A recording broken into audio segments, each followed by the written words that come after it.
Si Lucy ay isang dalaga. Maganda siya, matalino rin. Mayroon siyang magandang trabaho, pero may isang problema. Dalaga pa rin siya. Bakit kaya? Masyadong mataas ang kanyang mga pamantayan. Gusto niya ng perpektong lalaki. Gusto ko gwapo, sabi ni Lucy. Pero hindi lang basta gwapo ha, dapat singkit, dagdag pa niya. Dapat matangkad din, at least 6 feet, para siyang walking umbrella. At hindi lang iyon, mahaba ang listahan ni Lucy ng mga gusto niya sa isang lalaki.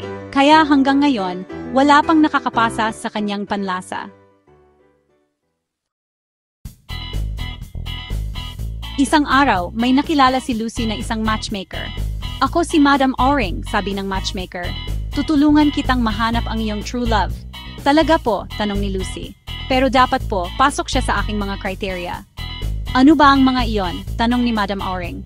Una, dapat mayaman, sagot ni Lucy. Yung tipong dadalhin ako sa Paris kapag nag-date kami. Pangalawa, dapat mabait. Yung tipong kapag sinabi kong gusto ko ang buwan, bibilhan ako ng teleskopyo. Napailing na lang si Madam Oring.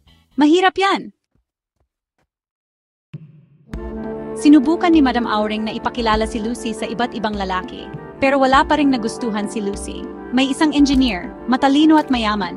Pero ayoko sa kanya, maitim, sabi ni Lucy. May isang doktor, gwapo at mabait.